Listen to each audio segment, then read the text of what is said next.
Hey, yo, what's up, YouTube? How y'all doing? You know already who it is. If you don't, it's Blacc Jesus with the juice. And I'm typing in on today, a special day. I call it GOAT Day, aka Kobe Bryant birthday.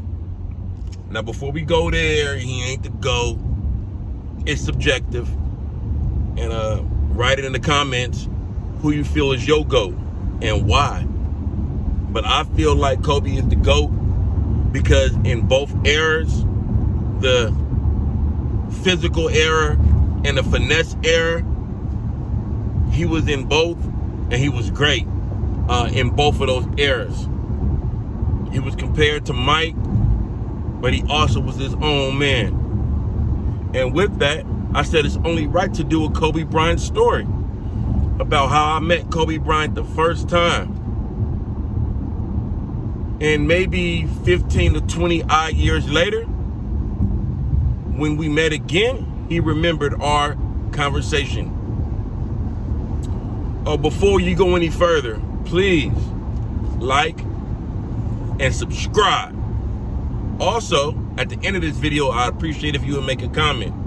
It would definitely help me get my content out there to the masses in the algorithm, the world of the algorithm, the algae rhythm, for some of y'all that have seen the new Space Jam. Let's get into it. I know this goes without saying, but my stories aren't fake. Let's put it like that. Some of them are boring, but they're all 100% real. And that's all that matters to y'all. Well, that's all that should matter. It's the genuineness. So let's get into it. This is, I want to say, either 2002 or 2003. At the time, I was working at the movie theater in Sacramento. I was working downtown. And I would always work the late night shift because I would always, I would play basketball at 24-hour fitness. And the hooping would be crazy between like 3:30 p.m. and maybe like 6. So I would maybe get 3 or 4 games in, get the cardio going, and then I would go to work at the movie theater. So on this particular night, what was we watching? Maybe Lord of the Rings 2. I was real big into Lord of the Rings 2. I'd never seen Lord of the Rings 1, but cleaning the theater was my thing because I could disappear. And I would disappear in the movies. You'll see me in the back. I'm a little dark-skinned, so you know I blended in, as they would say. You don't use that joke, though. So I will be in there, I'll clean up a little bit, and then I'll just post up. And after seeing Lord of the Rings 2, 6, 7, 8, 900 times, I grew extremely fond of it. Now, after I got done cleaning and doing my shift for the day, I think I left late. I think I might have left around 1 something. I don't know why I left that late. But anyways, the Kings and the Lakers were playing. And the next day was the game day. And I believe it may have been a Saturday. I don't know. I got a bad memory as far as small details, and I don't want to make nothing up. So we ain't going to start now. We ain't going to do that later. Also, seatbelt, very important. Muy importante, okay? Muy importante. Now, I come out, and I'm about to go to my car into the parking structure. Parking structure about 4 levels. And right next to downtown in the movie theater, we had something called Old Sacramento. It has like an older look, like a Western, you know, they got the railroad and also the river there. But there's a tunnel that goes from the mall where the movie theater was at. There's a tunnel, and you kind of go down a little bit, and then you kind of come back up, and on the other side is Old Sac. So I'm walking to the parking structure, which is a little bit before the tunnel, and I see 3 tall guys, 2 big as hell. Mind you, it's 1 o'clock in the morning. I'm like, in my brain, I'm gonna use my I'm gonna assume, that's what we're gonna say. I assume that these guys were up to no good. Just because I've been up to no good. And a lot of people I know have been up to no good when they roll like that. and the type of movement they had. Fellas or people that may have been in that life, you guys know the movement I'm talking about. It was just kind of a standoffish, even though you couldn't see it, it was like a force field that was around them. Like if you come anywhere near this force field, you're gonna get yourself electrocuted. And you don't want that, because you may feel it the next couple of days, right? So I'm looking, and now me and dude lock eyes. Now this is right this is right after Kobe had cut his hair. For all y'all that know, Kobe had the fro. We used to call it the Kobe, because he had the little nappy fro. It was never picked out. It was like a little nappy fro, but it was always lined up, tapered up, clean, right? So this had to be preseason, because I remember he cut his hair before the season started. Yeah, so this is preseason. He's out there. Now I'm walking. I just pulled out my shirt from in my pants. As I do that, security is on me. They look like they're about to clutch, because they don't know what I am. During this time, the season before, when the Lakers smashed on the Kings, Kobe had got sick. They had ended up giving Kobe some food that made him sick through the what is it called, the room service at the hotel. So I'm sure like they was on their ones and twos, because it just was some ish they shouldn't even have to deal with, as far as my man being sick like that. But as I get close, I'm like, no, hey, chill. Again, a guy that's been in a lot of shootouts, had guns pulled out on him. I know how to maneuver my way in and out of situations, right? So as I'm like, hey, chill. Kobe steps in between them and like, nah, he good, son, he good. He looked at me, he said, hey, man, how you doing? Oh, you work at the movie theater? I'm like, yeah. He said, what good movies just came out? And I told him, I'm like, man, I just got done watching Lord of the Rings. And he asking me like, you think it's better than the book? Because in the book it's a lot more detailed. And he starts going into it. I'm like, honestly, man, I didn't even know they had a book. And he was like, really? I'm like, yeah. He's like, oh, so you're not like a fan of the Lord of the Rings. I think what, J.R. Tolkien, or I don't know the guy's name who made it, but I'm like, nah, not really. I just started watching it because I was in the movie theater, and it got my eye, the action, the visual, and so forth. So we're talking about it. He's telling me about part one. I'm like, all right, man, I'm gonna take a look at that. You know, back then you couldn't go to Netflix or Hulu and just look at it. So I had to get the DVD. So I ended up ordering the DVD on a site called half.com. It was a sister company to eBay. Half.com was stuff that they sold like real cheap, and you didn't have to bid at all. Everything was just being sold. So I used to go in there and get a lot of old CDs, even some new CDs. I remember I got it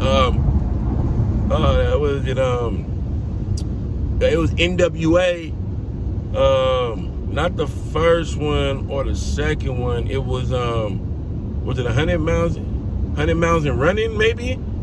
I think it was, but it was only 75 cents. And then the shipping was like $2, and they always would send it to me, and I had the book, you know what I mean? And I love that because of the presentation I used to have, and this was when CDs were big. So I had a binder of CDs that were like this thick. And in that CDs, each sleeve, I would put the book in, and then I would put the CD in. I tried to keep it as organized as possible, but as time went on, I had probably like 300 CDs. Those got stolen. That's for another video. But as I'm walking and I have that with me, I open it up and I show him, and he's like in awe, right? I had an old school CD by a dude named Schooly D. Some say he's the originator of gangster rap. NWA just made it where it's at. But Schooly D, and he's from Philly, where Kobe was from. So he asked me like, man, what you know about this, man? You from the East? I'm like, nah, bro, I'm actually from Long Beach. Like, Snoop Dogg is my guy. And he was like, respect. Schooly D, man, this is the original. And he spent like 5 minutes letting me know about Schooly D. And even though he was kind of in the suburbs up in Philly, he still had this this whole aura of kind of because his father was kind of from the hood, so he resonated with the hood, even though he wasn't like in the hood. Real down to earth dude. Now, you hear a lot of people saying how he's so arrogant and pompous. On the basketball court, it's a different thing. I'm the same way. On a basketball court with 100, 200 people looking at me, watching me play, I'm loud, I'm confident, I'm in your head. I'm doing all these things to get the competitive edge, to get the crowd going, to get my team juiced up in myself. Some people would think that I'm just the most outspoken person in the world when these games will be played. But I'm really chill. I'm like Snoop. Like, I can sit in the back of the room and not say a word, but the light will still shine on me. For you guys that seen, what's the movie called, man? It's called Paid in Full. And they said, man, stay out the sun. I mean, stay out the light. Stay out the light. And that's like several different ways you can look at that. When you out here and you doing anything, whether it's in the streets, with kids you shouldn't do at all, but if you are, you want to make sure that you are as low-key as possible. You want to be under the radar. You want to be under the radar because you don't want people coming for what you got. Whether that's your friends, your enemies, your family, or the cops. You don't want that at all. So you want to make sure that you're doing the right thing with your money. You're not buying gold and the flyest whips and everything like that. Like, yeah, like as for instance, me right now, I got this wife beater on, black wife beater, and or a tank top, however you want to call it. I got a 6-pack from Amazon. I need that connect, you know what I'm saying? And I have on some Michael Kors sweats and some Jordan, I don't even know what these joints are. Like I stopped keeping track. Never, actually. I can't even say I ever kept track. But I got these joints right here. I don't know what these are. You know, these ones with the Michael Kors. And then I always keep a fly wallet, the Louis wallet, the real joint. And that's it. But as far as my bank account and what's in my home, that's where I really show. Now, as we're speaking, me and Kobe, he's telling me the exact same thing. He's telling me like, yo, man, you work here at the movie theater. You look like you in shape. You ever play ball? I tell him, I'm like, yeah, man, I played ball, man. And, you know, I got shot a couple years ago. And at this time, I got shot in December of 2000. I'll go into that as another story on an official visit at Long Beach State. I had told him that I went into detail. He actually remembered that because Kobe, you know, he's an LA kid. Kobe is also real big on knowing what's going on around him. And I'm speaking about him like he's still here because he's always going to be here for me. He's in my heart, man. Kobe, man. I got this. I know you can't see it. Like I said, I'm dark skinned, but I got this. You can see it a little bit. I got this Laker tattoo, man. Not necessarily for Kobe, but because I'm a Laker fan. But Kobe is the one that really just put the icing on the cake for me. And he remembered that. He remembered a guy on a visit being shot in Long Beach because I was at Poly High when I got shot. This guy, again, we'll go into that in another story. He remembered that. And he was like, man, do you still play? I told him, like, yeah, man, I still play, but, you know, man, like I'm working now. And, you know, I'm thinking my time, then, you know, this is a year or two after I graduated. He's like, so what you give up for? I'm like, I didn't give up. He's like, you did give up. I said, why you say that? He was like, because you still walking. You say that you still play at the gyms and these pro-ams, right? I'm like, yeah.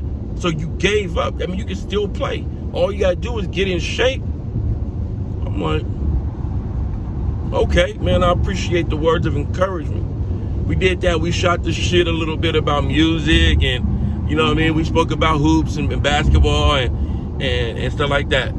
But ultimately, we ended the conversation with him on his way to the room to go study game tape on a preseason game. When I thought about that, after I got home and the nostalgia of seeing my idol, the GOAT, my GOAT, I realized, like, man, this ain't for play. This is what's going to separate the NBA players from the Hall of Famers, from the greats. Stuff like this. Like, you're watching game tape, and he said, I'm about to go watch this film to see who got better, to see who was working on their game. Because if they worked on their game, they gonna bring something new, and they gonna try it in the preseason. And I'm about to see. So he would watch game tape, maybe the first half of each one of the guards that was in his in his realm of play. So from point guard to three guards, three wing, however you want to look at it, small forward. And he would see if they added anything to their game. At that time, Rashard Lewis, extremely tall, he had started emerging to be a great player. And I think in the preseason, he might have had 2 50-50 games back to back, if I remember right. Or it could have been in the season, I'm not sure. But around that era is when he had took that step into like, yo, this is all-star type player. You know, that's kind of my story without really going into the other stories about that might kind of separate or branch off from this. You know, Kobe Bryant, man, today's his birthday. What's today? 22nd, right? August 22nd, 2021. Man, I know I know you're out here and you seeing everything, man. I want to tell you, Cole, I appreciate the mamba mentality, because you brought the mamba mentality to me and others, not just about being on the court or in sports, but in life. I have the mamba mentality on everything. I'm going hard. I'm going 110%. I'm going to make sure that I push myself harder than anybody else pushes themselves in anything I do. It's going to be smart, it's going to be efficient, and it's going to be straight attack mode. So I want to say, Kobe, I salute you, man, your family. I love you guys. I love you. And everybody watching, I appreciate you taking your time. Please make sure if you have a Kobe Bryant story or anything of that nature, go ahead and leave that down in the comments.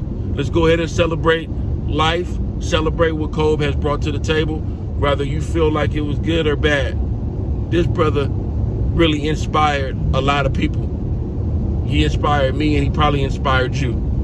Go ahead, please, again, like, comment, and definitely subscribe to the channel. And we're going to leave it like that. Blacc Jesus with the